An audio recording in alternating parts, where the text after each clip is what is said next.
I'm the CEO and founders of the Panmnesia, and I endowed chair professors at Christ. It's really honored to have a presentation at this class today. We will today go over the memory-centric data center architectures by discussing some transitions from the generative AI to the agentic AI, which will also handle the KV cache and memory walls in the cases of the next generation CXL. So nothing special here, but it's owned by the Panmnesia, so I would like to ask you, not to share any of the information without permission. So here is a single sentence to introduce to what the Panmnesia is and what we are doing on. So we develop the solutions that can drive innovation in AI infrastructures. This is actually the same what the literal meaning of the Panmnesia. Panmnesia is, as you know, the memory, and Panmnesia means perfect memory, which can enable perfect brain and computation capability. So we are developed all the different interconnect technology and the interconnections and the switch and infrastructures. So basically, we are really care about the interconnect technology stuff.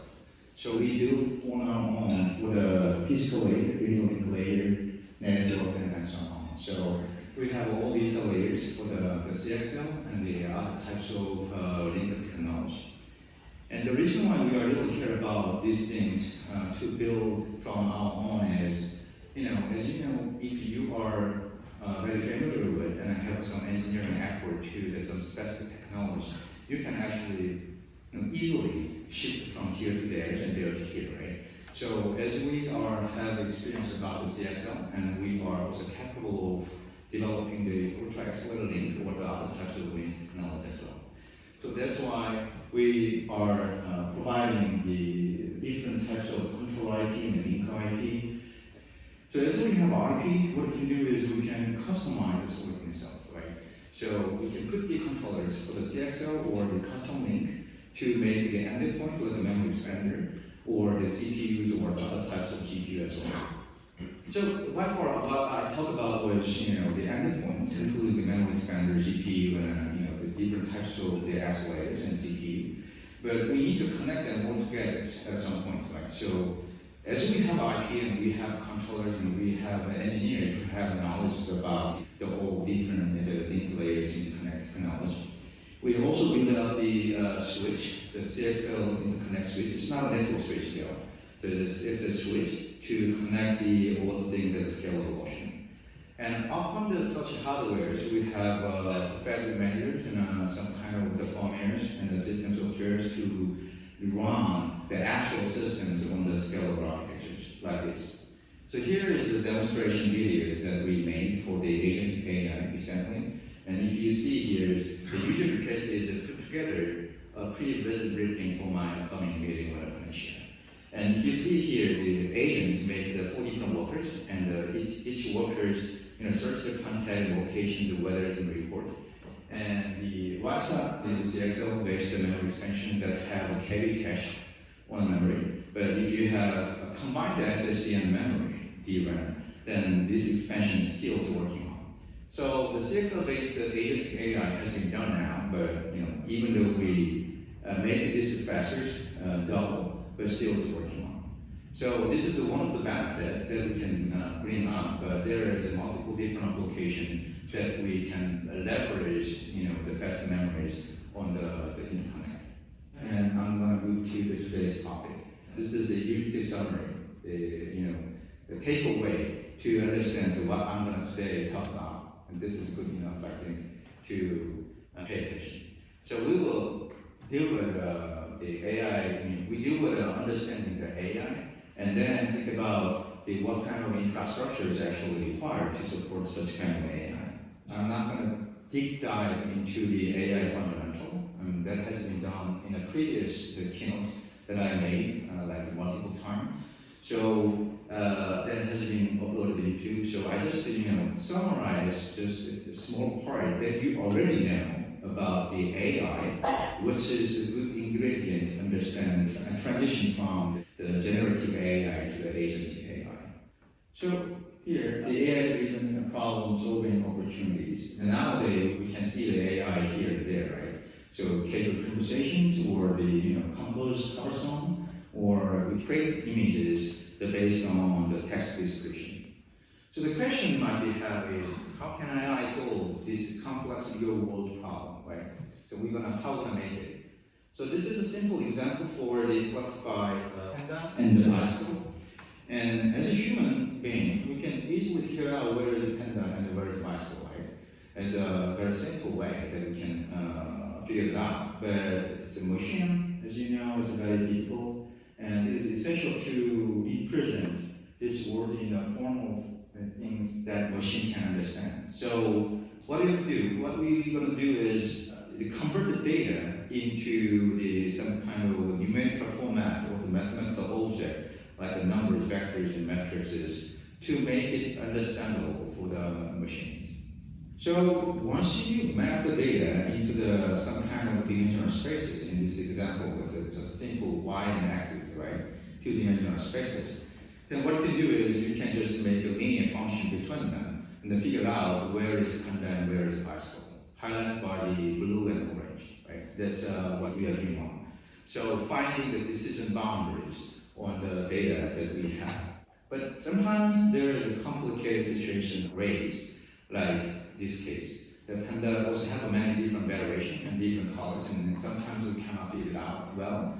Then what are you going to do? In this case, we can just simply increase dimension, right? And just make a surface like this. Then what we can do is we can figure out where is the panda and where is the bicycle, by the way. So one more thing is, if we add some kind of more object into these spaces that we're going to do, then we can just simply increase the dimensionality, right? And then figure out the 3D spaces to where is the actual data or the patterns that we are trying to find out. So dimension simply define the primary spaces, and the primary spaces should be adjusted to determine the decision boundaries through the model training. So the model training that we are talking about is usually just to figure out where the actual decision boundary exists using the loss function, right? So it's very similar to the gradient descent and the genetic algorithm. Find out what the slope is 0, going to the x, and find out the boundaries between them, right? So once you have well-trained models, and then there is some user request, then you can figure out where the actual request exists, right? So what I did was, by far, it's a textbook. It's two-dimensional spaces, only 2 dimension and a Q data point, and you can easily figure out where is the decision boundary. But in reality, it's not, right? So the data leaves in thousands and hundred thousands of dimensions in spaces. So that is very difficult or impossible, mostly impossible, to draw the decision boundary on that raw data itself. So what the AI does do then? So AI, not actually draw the decision boundaries on the raw data. Rather than that, what it does is transform the data layer by layers to make the landscape obvious. So see the bottom line, the initial representations. What happened there is the landscape is tangled, right, and very noisy and unstructured as well. But at each layer, patterns are more recognizable, right? And the irrelevant variation flattens, and we can figure out what kind of things that we need to distinguish at the final stage. So the idea is simple at the very high level. Then you need to know that, how we can actually make this transition, right? So let's see that what kind of operation exists to understand this kind of landscape. So there are 3 different operations: projection, and apply the nonlinearity, and then move to the attention. So the first is projection, which actually stretch the landscape or rotate the landscape to figure out where is a peak, right? So now the landscape is more clear compared to the right side. But the projection cannot bend the figures itself. So what we have to do is we have to add nonlinearity. So in this case, what it will do is the hidden state actually come out, and you can make the multiple peaks, which was invisible at the projection stage. But you don't know which pick is the matters, right? So what you need to do is you need to get attention. So the attention make it sharp and suppress not one important part in a landscape so that we can easily figure out where we have to go. So I'm done, but still we are in an executive summary, and I'm done with the AI model part, and we're gonna talk about the KV cache based on what I mentioned here. And the thing that you need to know is this is an AI model, by far, right? But where actually we can run on a machine. So this is an example of the AI infrastructures. Now let's take a look at the infrastructures behind the AI system. You know what this yellow cable here is? The first part that catch your eye should be like cables, right? So there is yellow cables that wiggle through all the components in the rack. So we call this as ultra-axle link or the MV link. So the interchangeable we can use it because the features are very similar to each other. So I'm gonna just talk about this technology as MV link. So the AI models, when you execute, what happened there is, fast GPU or the accelerator is important, but as you know, nowadays we have to execute models in parallel, right? And once we execute something in parallel, we have to conduct and deduce the result in some manners, and they have to communicate each other. This is a very core part of the compute-centric architectures and infrastructures. So this is enabled by high-speed link like the MV link. Then you shouldn't forget the second cable. Do you know what it is? It's the scale out, right? It's scale out. This is for the Ethernet. I believe that you shouldn't misunderstand about the scale up and scale out. The scale up means like you can access the memories just like the system does. Load stores and those things, right? But if you go beyond, that is related to the scale out, which is associated with the Ethernet card or network process or some kind of software. But nowadays boundaries are very blurring, right? So what we have to do, this Ethernet link is for accessing the remote resources like the memory and the storage devices. So whenever you need to go to the memory, not associated with this current node, you have to go through the old Ethernet, right? And change all the things in Ethernet format and go through the RDMA or whatever ROCKY. You spend a lot of time to deal with the memory accesses or the storage accesses. So we can now see the different architectures for the compute-centric and the memory-centric, right? So compute-centric here is all connected MV link, but still relying on the Ethernet link for the memory and storage accesses. But if you see the memory-centric AI infrastructures that we are considering, we can combine the MV link with the CXL. And the CXL is offer the unique features to provide memory semantic. So you actually do not need to have software interventions or the help. You can just access all the memories that we have. So this is the viewpoint that we can make. The other part, the MV links go to the multiple accelerators, and the multiple accelerators also go to the memory expanders to get the data from there, right? And the one thing that you need to know is the CXL offer the multi-hole switch cascade, which doesn't exist in an MV link or the UA link. So what it does mean by is that it can expand to the top or the multi-rack scale. But when it's within the distance that can be reached by electric signal with some retiming assistance, right? So the other part is, why don't we make everything just as a memory link rather than just CXL? So we call this is the next generation link, and everything put together as a unified fabric, and the address space is just simple, and you can go to the accelerators and memories with a single memory address spaces. And the other part is go beyond electric signal. We call this is a hyper CXL. So here's the agenda. So we are done with the executive summary. Now I'm going to talk about some boring topics that digging deeper about the specific part. So I have 4 different parts. The first part is why traditional generative AI is compute intensive, and then due to the why memory is becoming the bottleneck in AI infrastructures. And then I will talk about the Agentic AI. Nowadays is very popular, right? And then move to the some discussion with our solution that we made.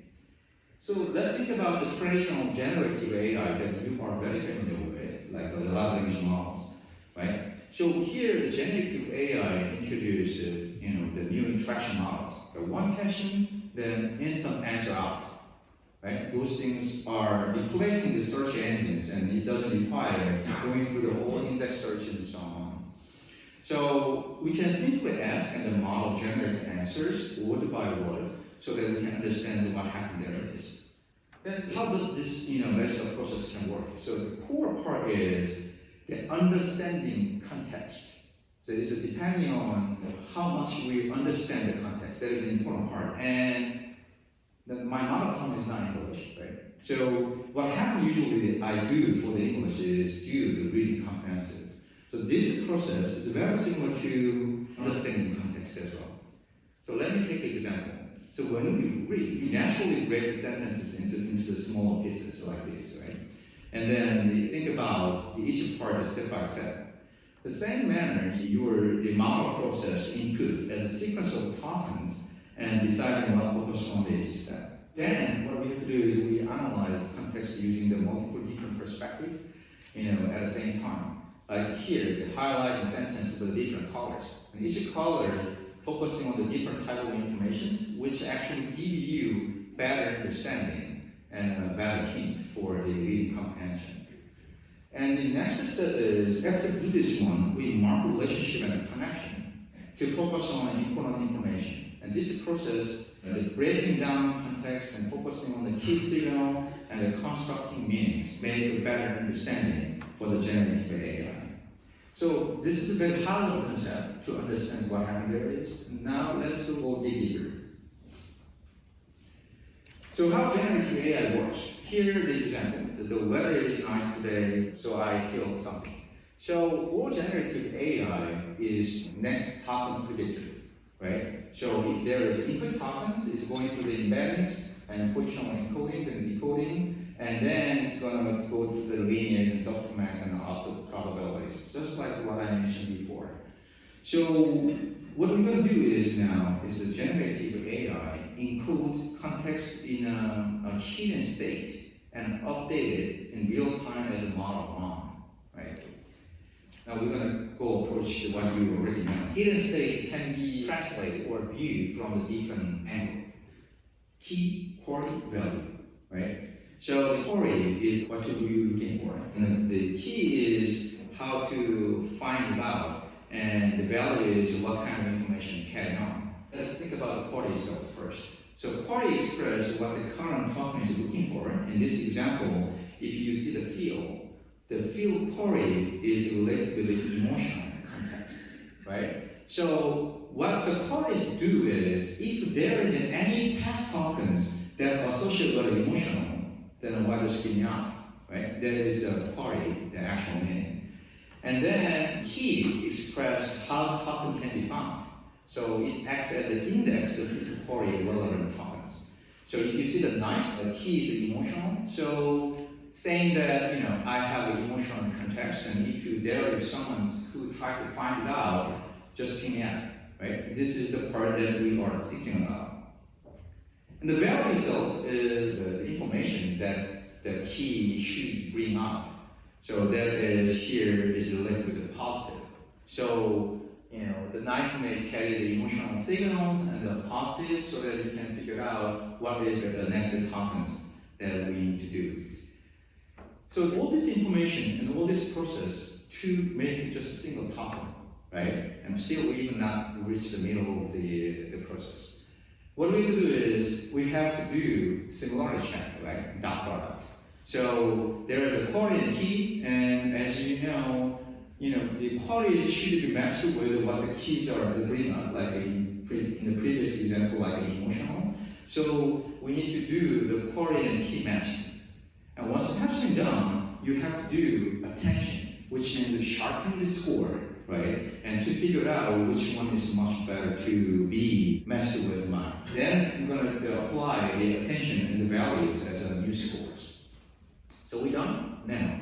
So what we're going to do is if we add a normalization, preserve the original information while incorporating update and the stabilizing and defining the hidden states. So we're not going to actually see the vanishing problems or the fading out information, something like that. Now, we are done with a simpler process, and if you see the actual layer, what had happened there is multiple heads, and each head have a QK and a softmax and valid attention, right? So this works like a multiple expert. The same sentence can be interpreted in different way. And in this example, we just give you the 3 heads, but in reality, there is dozens per layer, right? So once you look back, the step back away, you can figure out, okay, there is input hidden state, the landscape, which were very complicated, but the output hidden state have a 3 peak, right? Saying that which matters that we have to make the decision boundaries. So the AI do not solve the problem, but make the problem and the landscape easier, and then solve the easy problem. That's what we are doing on nowadays.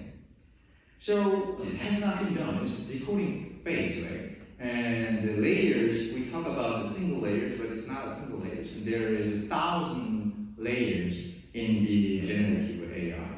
So as a very complex, what we have to do is we have to add layers, add number of layers, and each of them have a different perspective understanding, like understanding words, and once it has been done, you move to the capturing relationship, and then building the meanings. And this is going to give you better understanding of what actually happened here is, right? And there is 1,000 layers. Now let's see that how this is a compute-centric, and then I'm going to move to how this is memory-centric. So the way of generative AI, and we are almost done, and now let's see that why the compute-heavy actually happened here is. So there is a quality values that you have to care about and softmax, right? And then adding up, and then normalization, and then get the feedback. And there is a multiple head. So single layers, and there is 1,000 layers. What it means is that you have these things as much as like what I showed here. Done? No, in reality you have more, right? So all this process only happen to get single token. So this is very compute intensive operation that we have to deal with. And now let's reformat visualization into the matrix that you have to do. So if there is an L number of layers, each of them have H number of heads, right? And you have D number of dimension. And you have query and key and value, right? And those things are quite great metrics. And we're going to show this up as a vectors matrix here. Then now what happened here by far is give one token 1, and you're going to get token 2. And there is a multiple process that you have to do, like what I mentioned before. In the next step, what do you do? There is token 2 come, right? And as this is the next token predictors, what do you have to do? You have to compute again about the K, Q, V matrix computation. Right? So then now you can get the token 3. And once you move to the next token, what happens there is token 1 and 2 and 3 comes, right? To get the token 4, and you need to get also the multiple metrics to do compute. So it's quite, compute heavy operations that we have to do. So now let's see the AI data centers, that's how it look like. So you have GPU, right? And now your models and the everything is go beyond like a terabyte. But your HCM is not go beyond terabyte, right? So you have multiple GPUs to accommodate the data. It's very dilemma to do these things. And they are connected all together by the NVLink or the ultra accelerator link like this, right? There is a GPU native fabric, and don't forget all other resources. So the GPUs are connected with the PCI switch, as you need to go outside for the memory accesses or the storage accesses, right? And there is RDMA needs that make the Ethernet accesses, right? And there is also CPU. As everything is parallel, so you need to have a control plane to make everything good. So this is one computation diagrams and how we're going to map this one to the real AI infrastructure. This is not your laptop computer, right? So we're going to put the CPU in a CPU tray, right? And then you're going to put the GPU in an XY tray, and then, there's a switch tray as well, and then connect them all together for make it scale up or scale out system like this. So add a tray to the charge, and the charge, you can put the multiple charge into the rack. And if you have a rack, connect the right and left side of them to make a pod, right? And then connect them all together over the Ethernet, not the interconnect. So this is a kind of infrastructure. There is GPUs and retimers, and retimers are connected with the PCIe and CPU, and they are all connected with a switch. An example, this is just a simple example to remind you what you learned by heart. Today very is what? Nice. So all token as a sequence, you can actually put into a single GPU that you can make them process, make the all different GPUs process in parallel, right? So we call that as a sequence parallelism. Then what happened there is, because this is sequence distributed, multiple GPU, we need to do exchange the information. So by far, I give you the insight about the computation intensive or the computation-centric architectures, and now think about the new bottleneck. So do we really need to do or compute for the KV cache? That is one thing, right?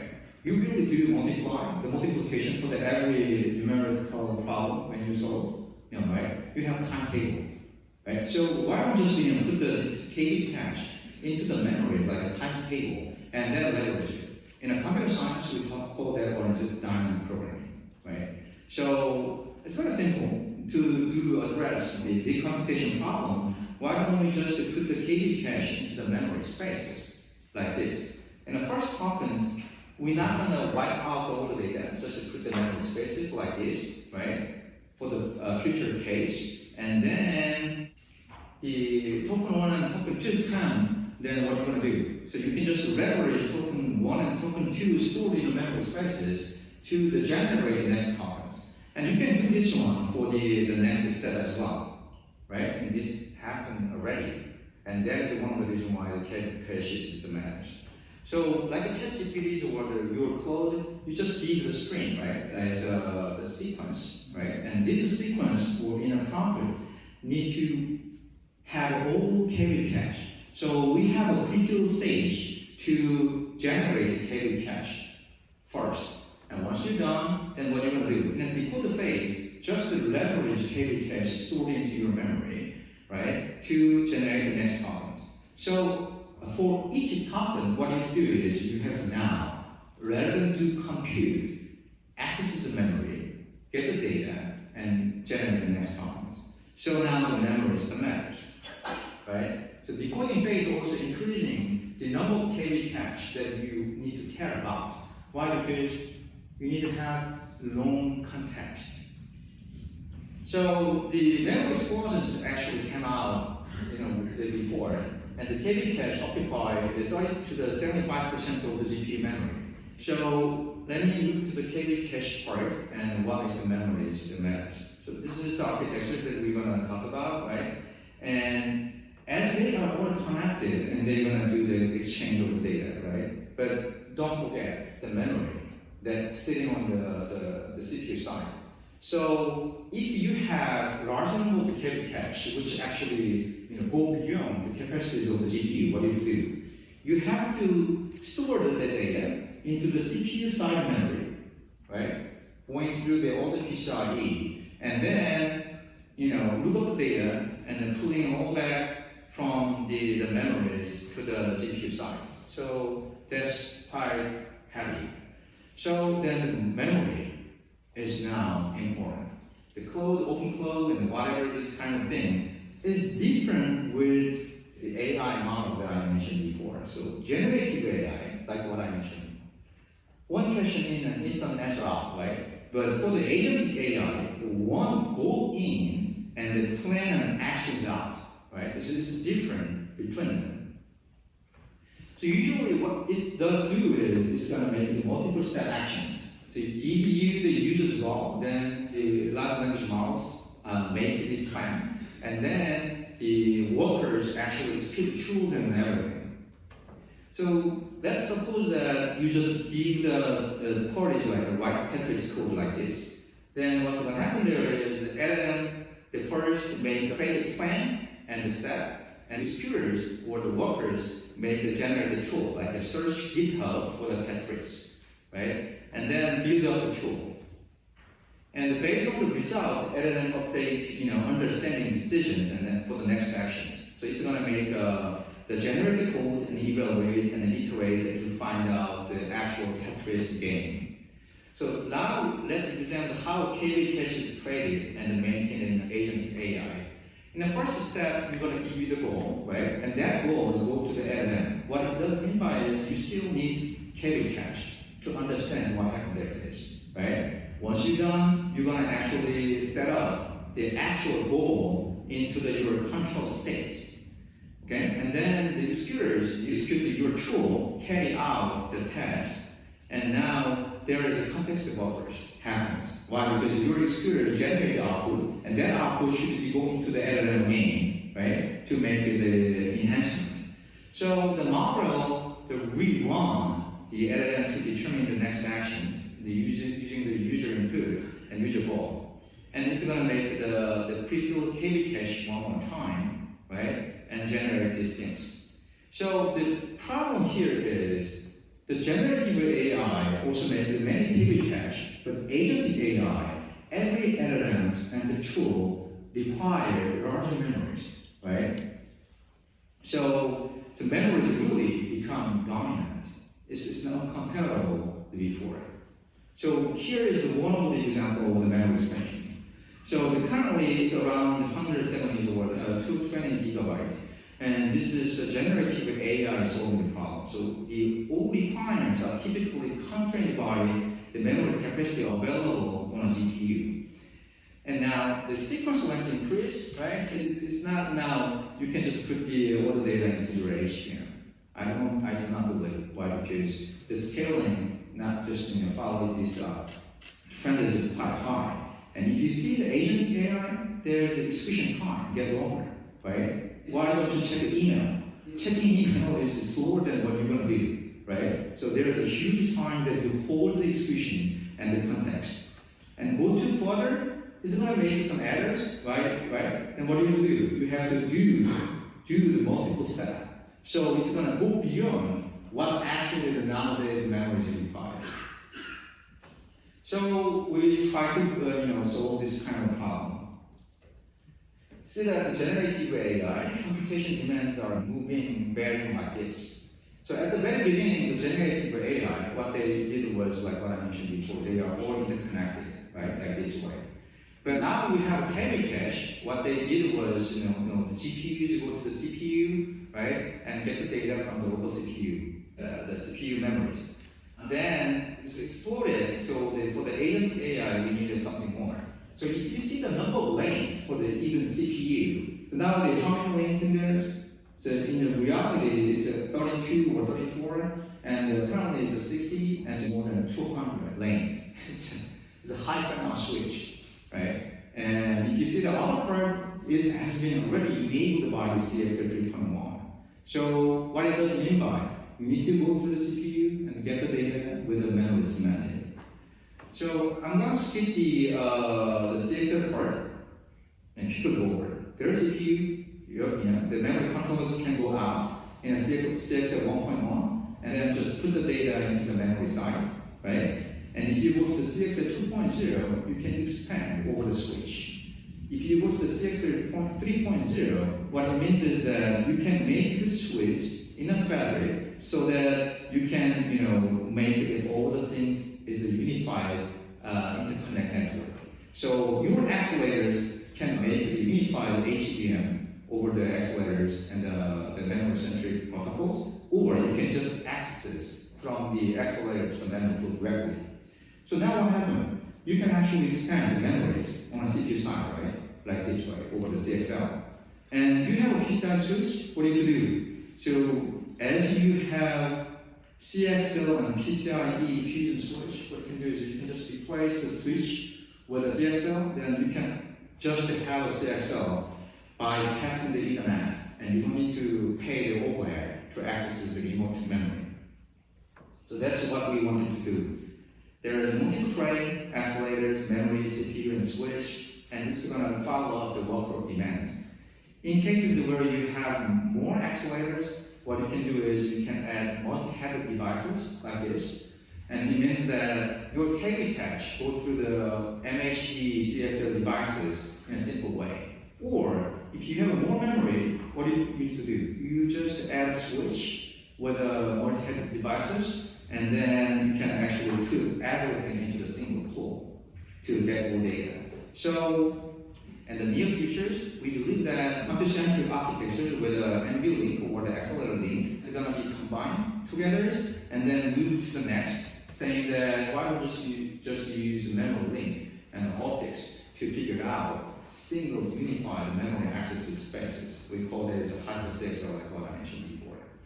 So we made some kind of process, and we are preparing for the rack scale demonstrations at this end of this year. And I cannot reveal, but there is multiple vendors that we are working with for the rack scale system. So this is the web, and this is the business model that we have. IP, right, and custom silicons, and we have a hardware product. And the controller that we talk about is, again, we are not relying on anyone's coming from the outside. So we already have PCI 7 and the CXL4, and we have also link acceleration unit, which means we're going to remove all software and firmware accesses, as this is a memory controllers. It's not an SSD, right? So we have a PCI 7 and CXL4 combo controllers. You can do either the CXL or the PCI 7. And we made this is a pen switch, a CXL 3.2 high fan-out switch, which can support all things as a fabric. And there is controllers that we already made, and there is also the link acceleration unit that removes all the firmwares and the switch side. And there is pre-release silicons, PCI 6.4 and CXL 3.2 fusion switch. It has been done on the PAM4 signal test as well, and you can see the very good eye, right? It's quite good eye to figure out 4 different signals per pulse.